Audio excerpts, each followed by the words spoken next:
doit mettre sur pied et dans un état de droit, il y a une justice indépendante.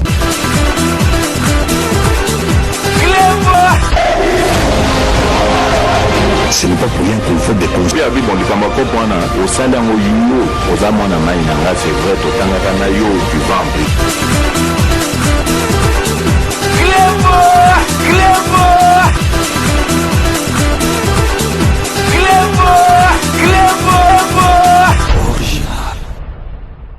Salut et bienvenue sur clebooriginal.net. Merci de votre fidélité. 5 minutes avec César Ngadi, Ndegnaïb Sarabinoga.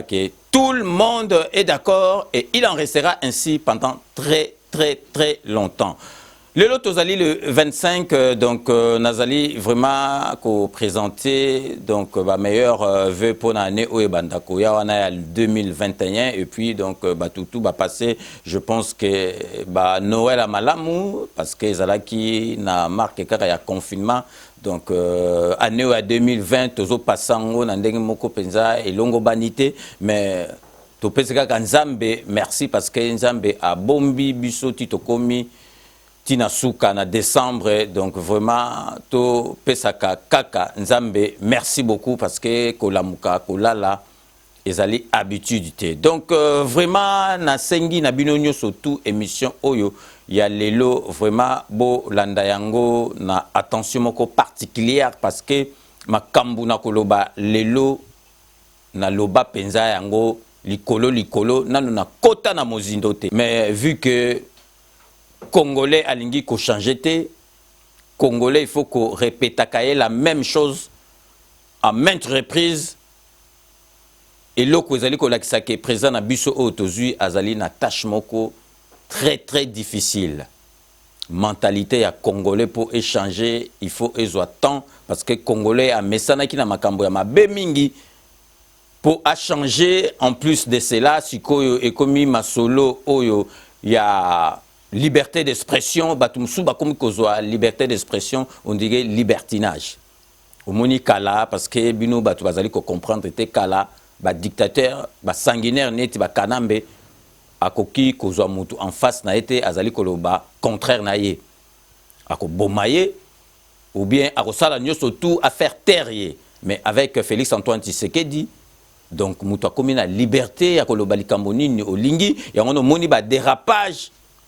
Et comme il salima, mais depuis quelque temps, outrage, na chef de l'État Izali, l'issoussou kosakanate. Donc avant to kota na mozindo ya émission na biso ya lelo, tozali ko tchela bino bolanda donc vidéo oyo présent donc couple présentiel et souhaita qui bon joyeux Noël et puis donc bonne année 2021 na nation congolaise.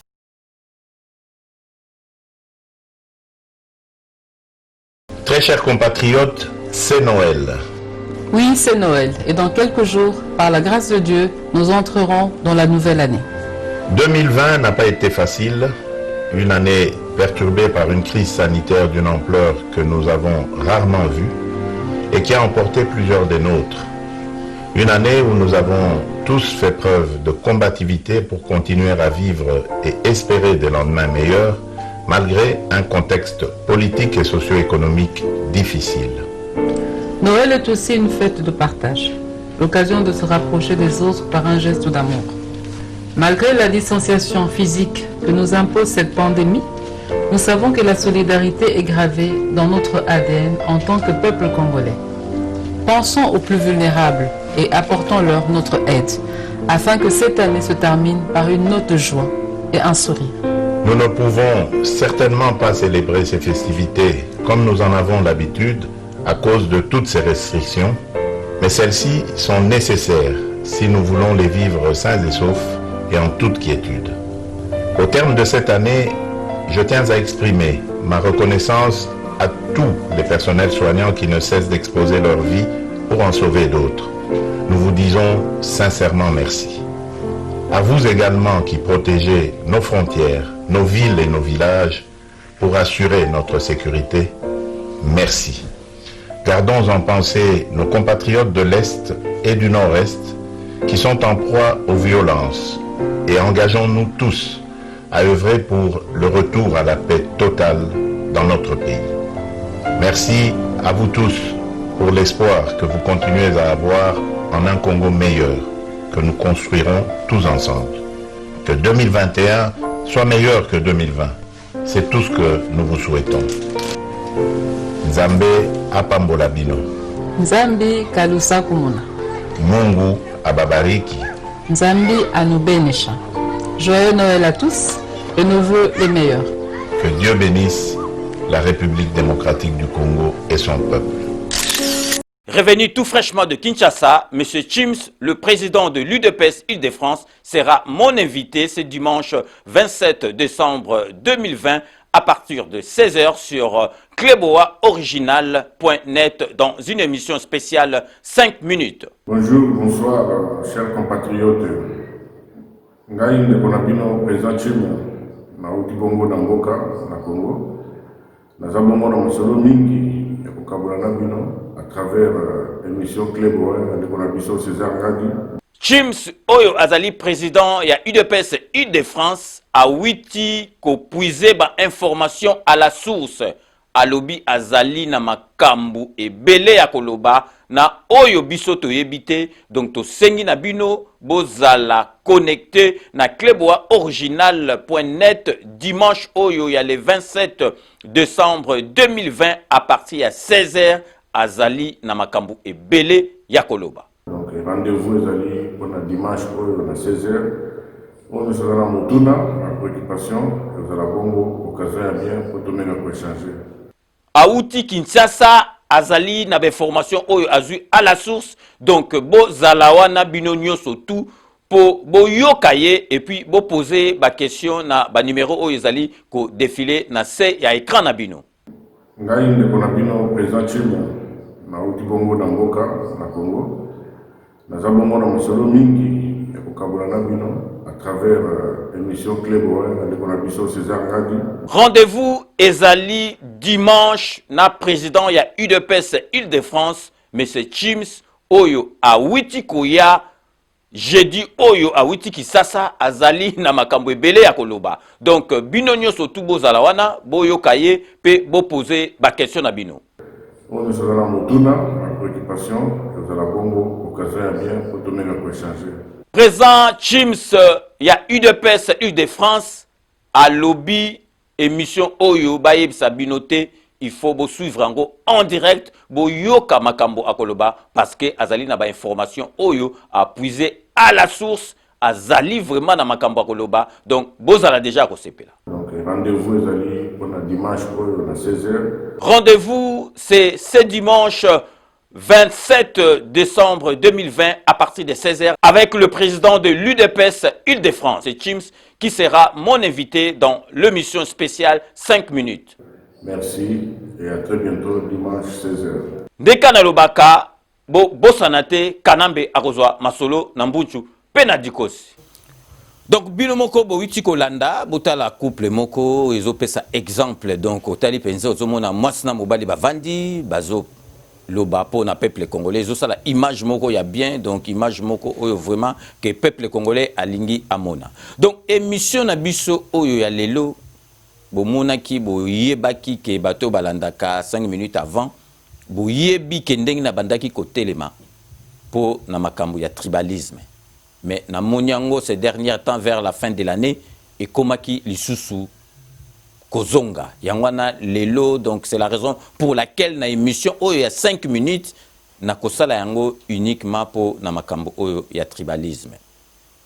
Na lingi na yebisa peuple congolais président oyo azali wana po ba misusu bazomona ngo netili seki président ya Kinois banda mboka na biso banda nanu tozwa président ya Kinois te. Présent Kinois, ça veut dire que abotama azali akola na Kisasa, donc avandi bo mwana neto yebi, donc makamu na ye nyoso tout yebi, papa na ye to yebi, maman na ye to yebi, donc ba chik to bando die ba chik to bando sala makambu tout. Donc tozali na avantage mo parce que azo tenir même langage netibiso. To kanisagi ke so tozui présent moko ya mwana mboka congolais de souche makamu susu to kobosa na yango, mais to moni makamu susu oye bandi ko sala masiko ezali makamoko tokoki ko tolérer yango te. po bomonaka peuple congolais to yebi eloko ni to lingite peuple congolais donc azalika peuple moko to yebi te to zali ko comprendre te soki ba loka biso ou bien nini parce que but na biso na zozongelango but na biso ezalaki nini pays na biso ezalaki na occupant oyo Kanambe azalaki congolais te abandaki ko boma biso peuple congolais to komaki tina niveau moko to sali ba marche et pesaki eloko moko te peuple congolais komika ko sambela donc toluka n'importe qui atambwa atanani a remplacer présent au tozalaki ne wana Kanambe pour après tozwa solution entre biso ba congolais nzambe ayoki biso mawa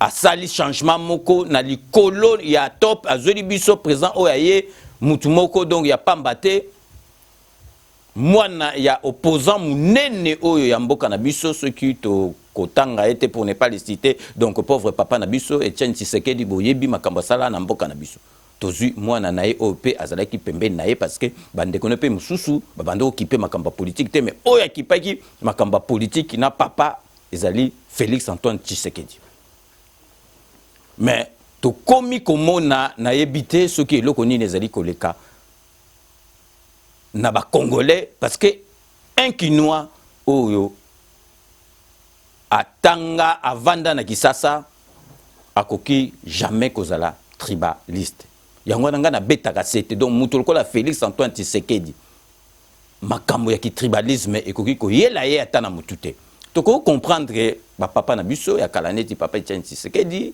donc azana ba masane moko bo il faut bazala ka pe belé na misusu ya bekolo musu mais ba luba il faut bazala belé papa ngadi donc ba Congo il faut bazala belé ne Matadi donc ayena Kisasa azana ba masane oyo ba banda masolo na bango na Matadi kozanga te papa Londolé donc azana ba masane ya ba mongo oyo donc ya mbandaka donc ekoki kozanga te mais siko Kinois otanga na kin ozana ba massa ya bekolo nyoso tout ba Swahili ba Congo ba Luba donc ba Ngala donc parce que na école tangu tokenda ba chik ba nini ba feti ezala raté que ba trier au feti o ka eza pona bangala obenini non mais tozali komona on dirait likamoko komi koleka na Congo ndenge na lobaka ke congolais a komi comme ça amnésique na makasi congolais a komi ko sala semblant de ne pas comprendre azo comprendre ndenge makambo ezali mais azo sala semblant donc yango wana heureusement que 5 minutes ezali wana 5 minutes ezali wana pour na kozongisa bato na nzela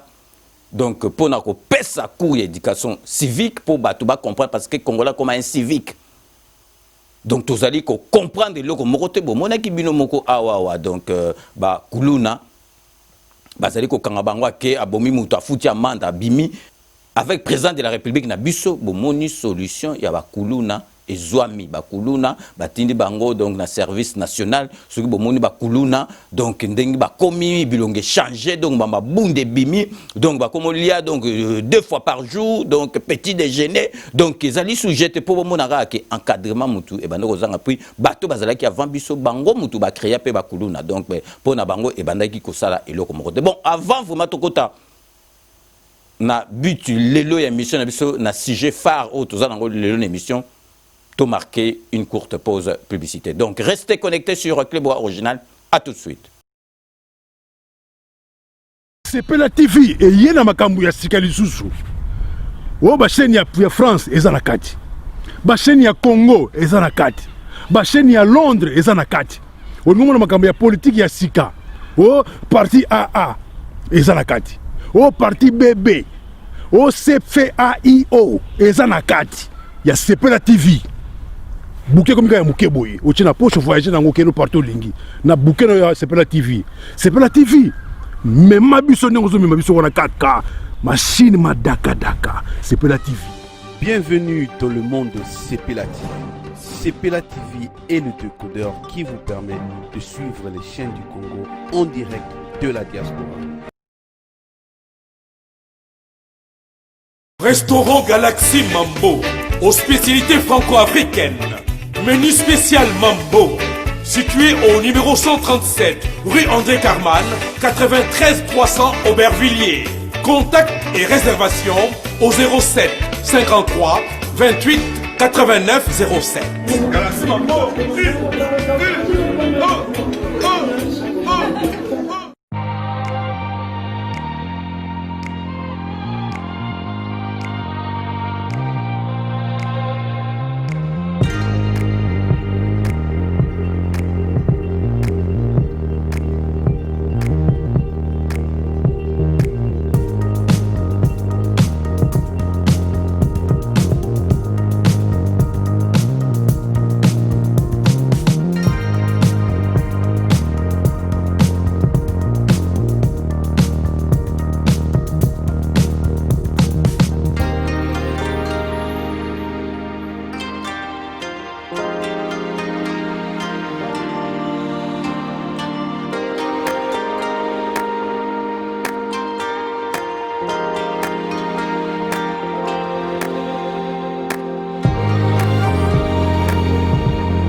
Rome C20. Rome C20, Rome C20. Service traiteur, organisateur d'événements. Allant du cocktail en passant par les akouskis et le traiteur qu'il faut. Vous avez toutes les spécialités. Africaines, européennes, asiatiques, du monde entier. Quel goût, quelle perfection, quelle propreté. La dégustation est au rendez-vous grâce à Rome C20. Vous savez les contacter au 0032 465 22 11 72. Rome C20, le meilleur dans son domaine.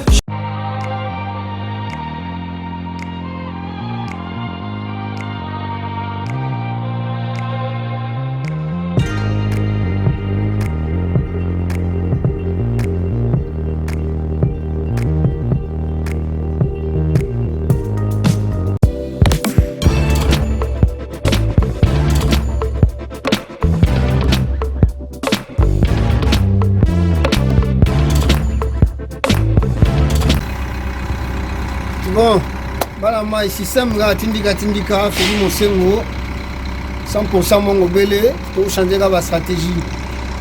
Vision bilanga matembele. Ma groupe électrogène, yango, on n'a pas payé assez. Trop facilité, la diaspora souffrir trop. Diaspora souffrir trop. Système est là, au son du groupe là, yo. Vous comprenez, au son du groupe là, yo, va livrer au Congo. Yango bilongo zomona bilanga donc c'est au monika eloko ezawana bozomona nga caché à bleu blanc wana boyebi déjà que partenaire à Air France bon to changer système mikolo yo tokomi pe pokumba ngai kilo la combien 13,0 le kilo otie biloko no mardi mercredi na kini bazwi le kilo na 13,0 kumbala mai ba kobenga trop mais nini no lingaka bata bakoli bakamne kende bo biso ba biloko ba vite fait petite sœur au la mariage 9 ans, c'est la mariage, on a collé 13,0 le kilo. Tout ça, la groupe électrogène à moi, tout ça, la mouche, ça, on a mon bondo, ça qui.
Allez,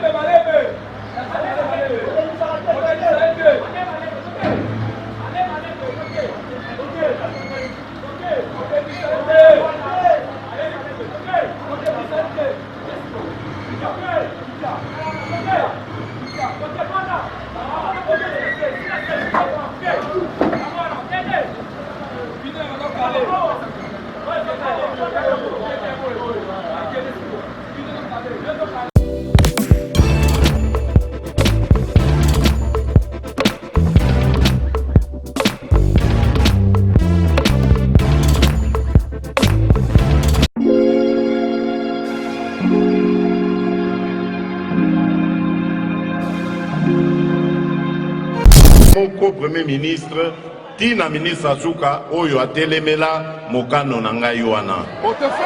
Bigo rouge.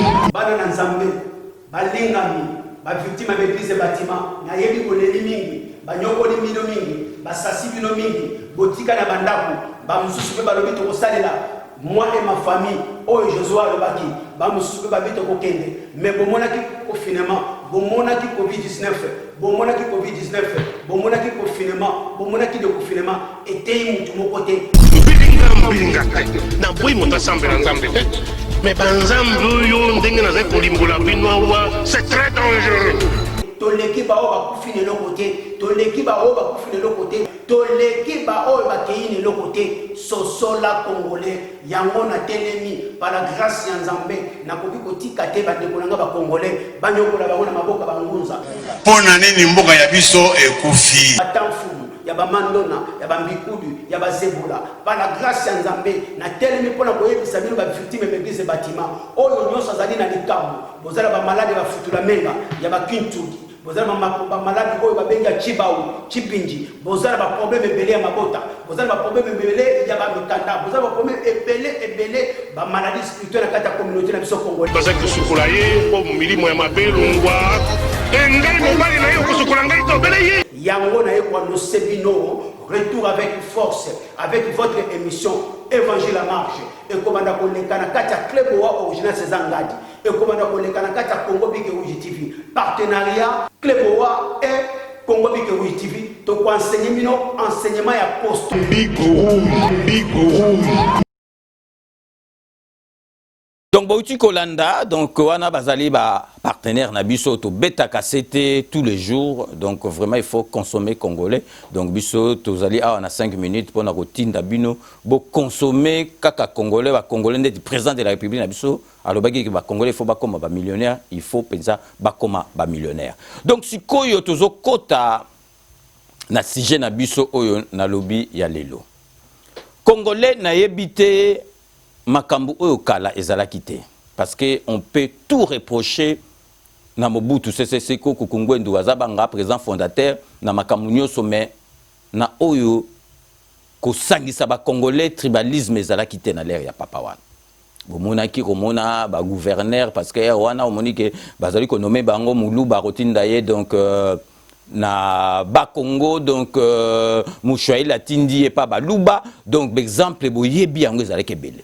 Donc eloko wana tokoki jamais kobosa na yango eloko esangisa ki biso na papa maréchal ezali vraiment yango wana. Eloko papa maréchal Mobutu asangisa ki biso ezali yango wana biso nyoso tout esika moko to bandoko kipete oyo nani nalingi naloba situation oyo tokomi na yango wana nakoki kotika kango te. Ba journaliste mususu donc balobaka bazaba mayele mais bakoma ko sala makambo nanko bino moko boyebi obiso to benga bango ba torti ninja bazali ko contribuer na makambo wana ya on mona Congola koma divisé et puis boyebi que donc les politique mais faulu pe à kotisa masolo wana parce que division kota na masolo wana mais oyo ngali lo na lingi koloba na lingi vraiment ko tirer attention na bino na lingi bolandanga vraiment na bokebi nyoso na attention moko particulière parce que lelo na kokende un peu musika na makambo na lobate na moni on dirait congolais to komi na complexe na ba luba ou bien likamoko ezali koleka parce que bato belé bazali ko loba on dirait to yebi ba luba sikoyo de Moulou Vantard ezali ba luba Muluba azali donc na solidarité makasi Muluba soka sala eloko na ye omona bandeko na ye bakocha epwa Muluba omona mwana muke déjà botami donc aroloba chiluba on dirait botama na bakasa isoki wapi biso na bekolo mso omona pe donc omona donc ngwaka pe oyebi yango te donc mais Muluba botama na makomoko ya penzo omona pe ozwa masa bobimi mo mère na bimi bu omona alobele na chiluba ezali ya sikote parce que tozali komona okomona likambo salami bo nomination Félix Antoine Tshisekedi tribaliste atika baluba mais pourquoi tokoki kokende na niveau ya raisonnement ya boy lelo penza vraiment lelo vraiment na lingi na kota na mozindo na ebité soki ko choquer batu mususu mais ko choquer te parce que nazolo ba vérité lelo parce que na tika ki yango makamususu na ndolo ba on est net mais lelo penza il faut na lo bango parce que na répéter le sous président de la République azawana azali mwana kin akola na kin atanga na kin donc boule ya tribalisme ekoki kozala atana mutu na ya tamukete mais tokomona oh banani basali boye oh kaka baluba mais siko na lingi na yebisa bino lelo Félix Antoine Tshisekedi soki ati muluba na cabinet na ye ou bien ati quelque part est-ce que azozwa muluba na kaka po na ke azali muluba ou bien azozwa po na compétence na ye na mayele na ye je pense que bazali kozwa po na mayele na ye na compétence na ye baza ozoete parce que azali muluba nga lelo nga nazali mu Congo bato ebele ba défendaka Félix Antoine Tshisekedi so totali ba misu balbaka o bazali baluba mais nga siko ndengi nazalaka derrière président de la République nga na kozana complexe nini ya muluba azo défendre Félix Antoine Tshisekedi nga na roya na kobeta masolo na yebike nazolo ba bien na kobanga iloko moko te na roya na kokota na kati ya circuit ezani ti ato mona kabana na biso awa azotanga azana ba professeur moko na Macron azana ba professeur moko na John moko bomona après abimi ministre mwana na biso wana a se retrouver oh akomosala soki na ba échafaudage na lobité que y a pas de son métier mais niveau donc mwana yo zotanga awa voisin na yo collègue na yo ya chik voisin na yo akoma ministre ou bien akomi PDG awa yo zo que ne ko se retrouver à faire des petits boulots. Et ça dit normalité, donc c'est que Hollandi masolo na ote. Et puis tout le bas comme netia exemple awa. Mundela za raciste te koleka mutu mwindu aleki mundele na ki racisme. Et puis ko kansate que awa na poto a soko zali bac plus 8 ou bac plus 6 ba koza ote. Soko zali bac plus 6 au hier avant kuto bando 6 ça donc ba stage na à partir ba stage na yo déjà ba compagnie minière bazozo. Pourquoi yo a otangi awa ozo se retrouver musale ezate oza na ba situation mabe ozo ba kebon parce que yo moko linga kité. Revenons à ce qui nous intéresse aujourd'hui makambo na zoloba ya ki tribalisme. Lelo na lingi penza na yebisa bino. Parce que nga nazali mieux placé nazali na ngai mutu akoki ko taxer ngate ozo côté ba luba ozo non nga naza mu Congo 100% maman papa mu Congo donc naza mu Congo à 100%. Ceux qui n'ont défendre le président Nabiso, c'est par conviction, parce que na yebi président Nabiso motema nendenge zali, et puis président Nabiso sera fait si tempo, beaucoup mon en 2021 au banda, ma solo ndenge au changer. Lelo tolo bato lo bate, lelo ngai nazo expliquer bino. Ceux qui tolobi ba ekolo oyo tozali nango na Congo na biso wana. En tout cas ba luba bazali ekolo moko boye, muluba ya zoba bazali rare.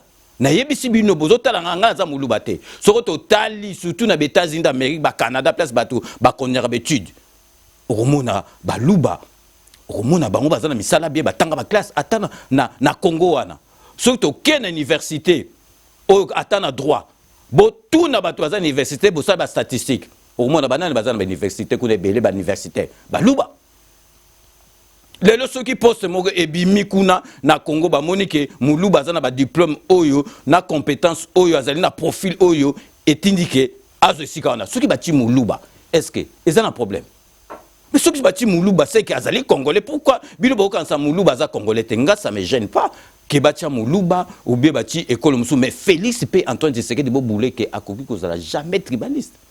Jamais. Ah, on a monné que dernièrement qu'il matanga il y a ministre Mourouana. Est-ce que ministre avec Moulouba? Moulouba ceux qui te lobby bien, ngana zolo bango bien, bato bazolanda biso boyo kanga malam. Na mboka na biso, bekolo baza bato mayele, ba luba bazali, ba Congo bazali, ba tetela bazala peka na kati ya Kasai bazali. Mais bekolo oyo na kotanga ba kombo te po ba César ngadi grand peta fini bekolo oyo o basala ba misala ya pamba na gisasa ba boyi ba pousse pousser bazar bekolo ni wala siko lelonga na zolo bela bino parce que bino bozo tinda tolo ba makambo abo nazo yebisa bino le po bino mto botini tolo ba makambo abo et comme on dirait muluba zali congolais te ba luba siko ceux qui bazoluka donc docteur en droit batali boy kas ba luba bazebele est-ce que ça un problème? Beaucoup mieux que le basso qui va lobby, est-ce que Félix Antoine Tshisekedi à cause de la tribal? Félix Antoine Tshisekedi à cause de la tribalisme parce que hier à Zamanakin, à Tangana Balouba, Tangana Bakongo, Tangana Bani, n'a répété les sous.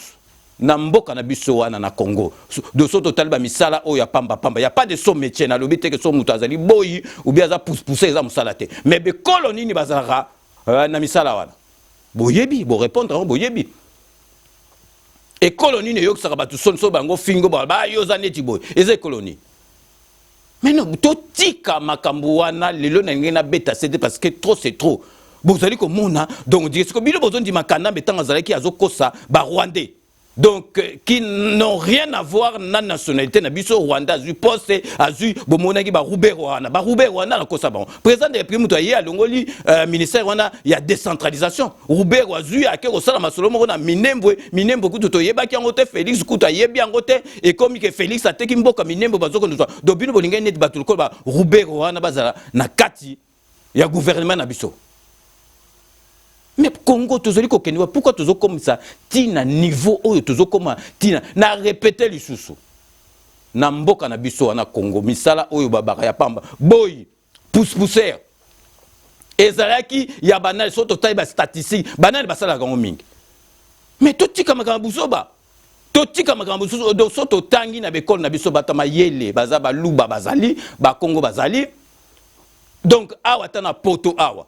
Awa na ba parile mso monara batu penza ba chik ba yaka pona ba boulot kende na États-Unis d'Amérique kende na Canada omona ba luba basala ba chik basala ba tinga na zolo bango na za muluba te parce que so ezaki muluba muto luba azo costela ba luba soki ba benga kombo soki nini o aza soki nan donc ngana za ko lubango na za muluba te parce que bino mutu bozali ko pousser biso to lo barati ba makambo to ko lobate misala oya ba boy mutu pousser zaki ya banane Muluba zali congolais muluba lelo soki bazoluka bato batanga po bato ngana zo sabino ngai na tanga na zamona kisasa na bima banda na zo sabino pomo na muluba oyo atanga te ezali rare muluba zara mutafier bandakala muluba za mutafier bandakala et puis baluba mingi komona pe na bachiki toza na bachiki muluba na chiki poza zobe ezali passe muluba akondati na bapoto a ngaba masa nga awa ndeki to loba Félix Antoine Tshisekedi aza neti ngai aza mwana kini ngaba masa nga Jean-Paul Jamba mutetela Jean-Claude Kanik muluba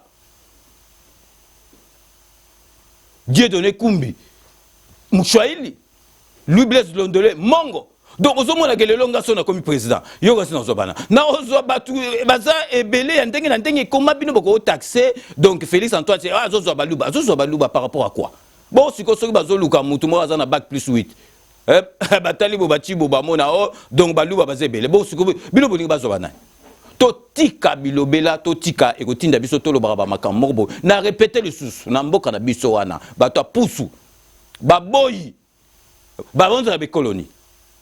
Mais boutique ba makamba buso ba wana parce que mulu est-ce que mulu bazali étranger mulu bazali ndeko na biso so bati mulu bazande et puis mulu baza solidaire mulu ba solidarité ba linga na baron ba ya so moni mulu basali loko ba linga ne ba ya be kolo muso za so sali loko allez bazo linga ka yoko mulu ba baza déjà ko sangana Zambi wabikamwe Zambi wabikamwe Zambi wabikamwe Zambi wabikamwe Zambi wabikamwe Alléluia Alléluia Bana bikamwa na mingi ya koloba te nazali kosenga na peuple de Dieu nyonso Nzambe alobi combat un bon combat pour avoir la victoire boya na site na biso ya kalanga grâce bikamwa na kati na YouTube boyo kabana na Nzambe tozoluka délivrance butu na moi tozoluka délivrance butu na moi boya bososola quelle est la vraie délivrance bana Nzambe mingi na lobezalité boya kanenge bana na bato na kati ya mokili bazo tatola makama somo bazo dénoncer bien mais c'est bien de chercher un homme pour ta délivrance. Moi je cherchais ma délivrance pendant 3 ans, je n'ai pas trouvé ma délivrance, je devais se repentir. Bien aimé, aller auprès de l'Éternel na fungola mote malandeko. Le monde est sous la prise du diable boya boyoka oyeko le katina bikamwa. Un vrai combattant, c'est celle-là qui doit combattre un bon combat pour avoir la victoire. Nazamingina Lobate, Cléboa original. Que le Seigneur vous bénisse avec les grands prêtres César Dingadi. Merci, bye bye, à tout de suite.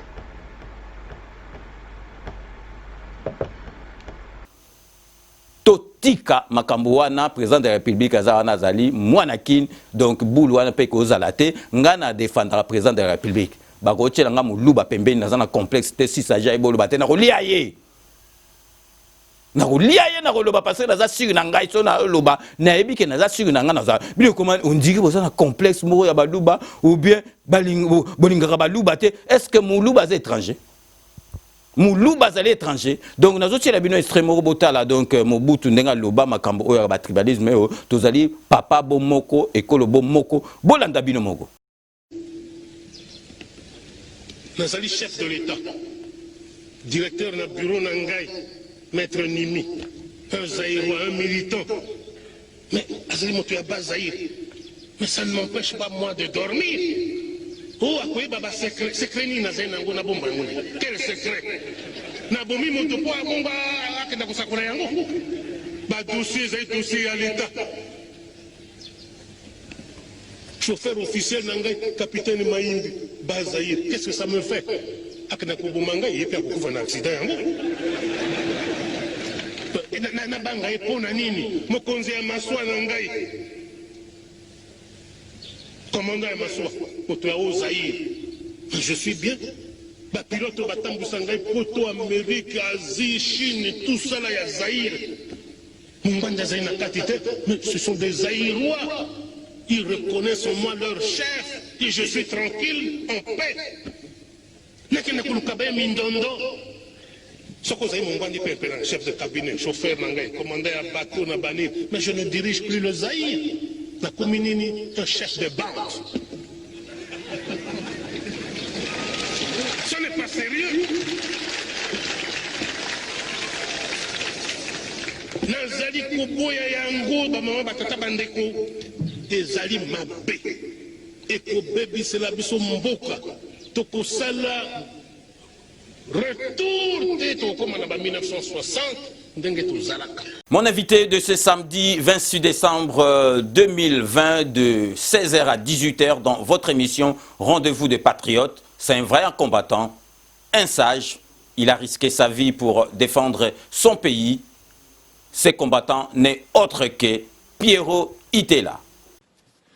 Samedi 25 décembre 2020, tozali na émission des Patriotes, na grand maître César Ngadi.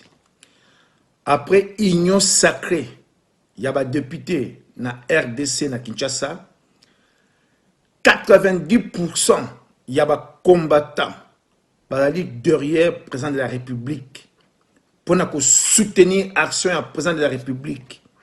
Pierrot Itela akozala nangai na émission Nabino Rendez-vous des Patriotes. Boyebi parmi les combattants, Pierrot Itela azali combattant oyo tokoki kolobake azali sage azali mwana mayele boyebi combat eza lisusu neti ya kalate Pierrot Itela azali parmi les combattants oyo ba rejoindre président de la République pour na kochai maboko balobi ke azali mwana mboka.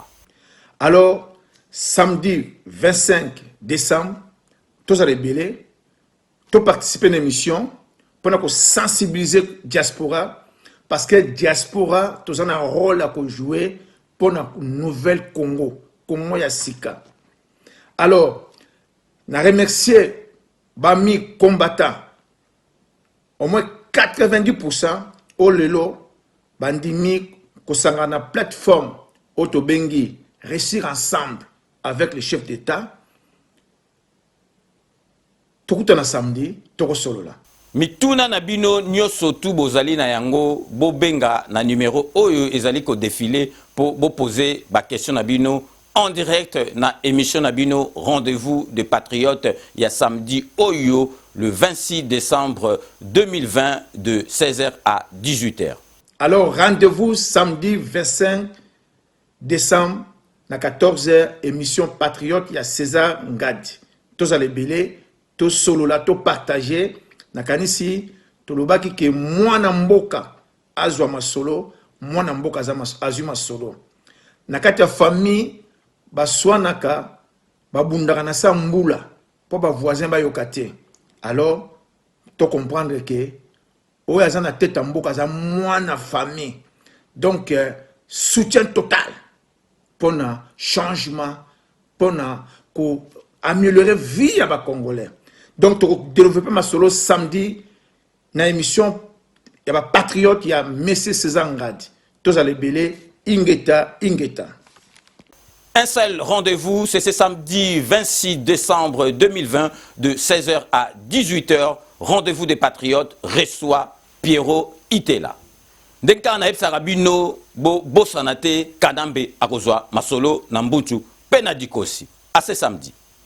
Mobutu toko lo ba nyoso tout olingi, personne n'est parfait, toko lo ba nyoso, mais oyo ko sangisa bana mboka nyoso tout, donc toko ki ko lo ba nyoso tout na Mobutu, mais oyo Mobutu asala atikela biso ango bato balingo ba détruire ango, mais ko simbate le longa na lobeli bino ba vérité, na lobeli bino ba vérité oyo il fallait pas to loba parce que comme on dit muluba ça ngai awa tozala kawa, donc collègue nanga petit sœur propre la dolipan de la presse congolaise Azam Tete là de côté musumu luba parce que bino bokataye kasite bokataye bote na yeza ya ba tete la mélanger na baluba botala siko mama solo ndenge pesa donc siko bino mulo bozana complexe baluba bozana complexe baluba na ebisi bino toza awa na poto botala bato ba continuer ba chic surtout au na ba Canada au na ba États-Unis d'Amérique muluba ya zoba za rare muluba ya zoba azali rare likamwa na loba te bino boti ndanga na loba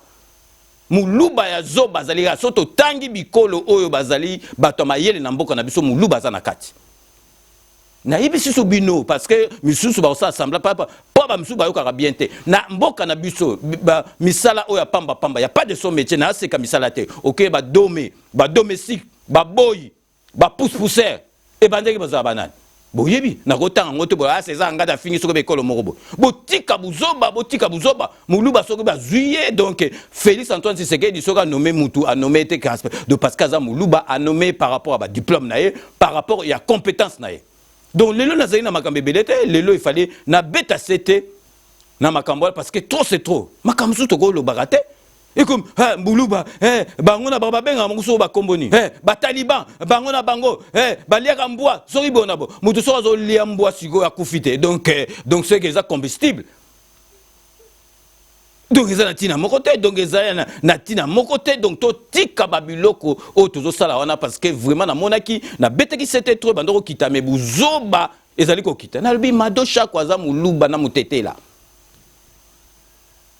Na masolo ne kuta zalaka mingi pro faulu mais ezali ndengi na ye azadua na eske bisone to kabola bigote to zakate awate mais bolingi makamoko bondike bokoma na complexe moko baluba muluba za solidaire basangana bango na bango soki muninga na sai loko alandi bisole mzuba ekolo mzuba salaka te tozolo ba muluba zali ya mayele so to tangi bato mayele na mboka na biso muluba za na kati dosso numéro 1 tel numéro 2 Félix Antoine Tshisekedi à cause tribalisme et comment d'entendre.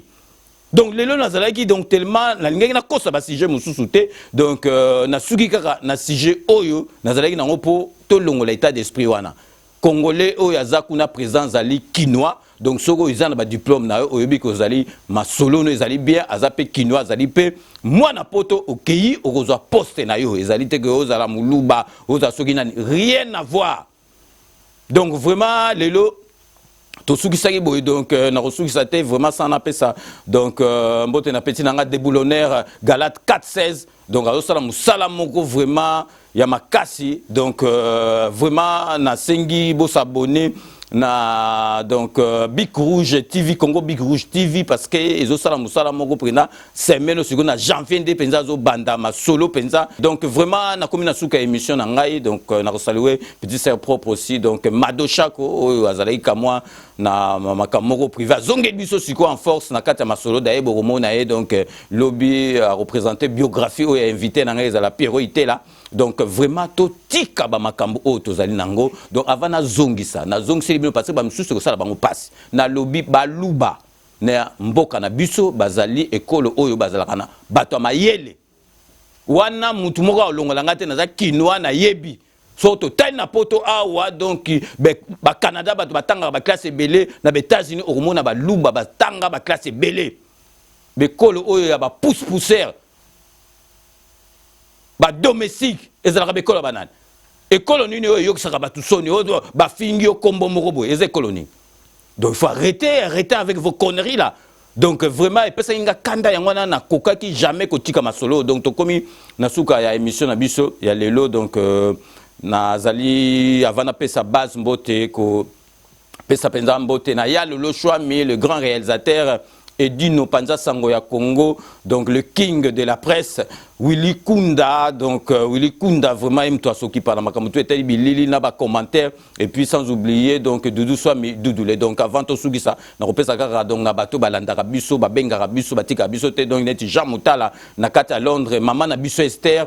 Donc José Kano qui kakamène nakata à Londres, maître Ouera Mukuna, donc maître Rajamoule, puis Torobo Sanate, nakata groupe Chai Mukenge Chai Wabalengela, petit sœur propre Linda Pemba, donc on a présent Chiquito Mouchachino, donc vraiment Moussala Bozo Sala et Zali Komona. Donc c'est la fin de ces 5 minutes avec César Ngadi. Merci de l'avoir suivi. Nous allons nous retrouver dans le plus bref délai pour un nouveau numéro. D'ici là, portez-vous bien et à très bientôt. N'oubliez pas, tout le monde est d'accord et il en restera ainsi pendant très longtemps. Boyebake Kanambe Arozwa Masolo Nambunchu Penadikos. À très bientôt.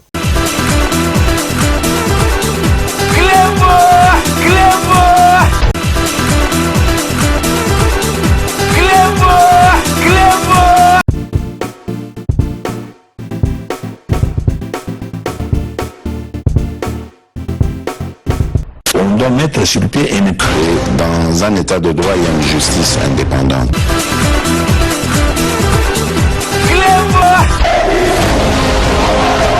Ce n'est pas pour rien qu'il faut des conseils. Au sein d'un c'est vrai, tu vas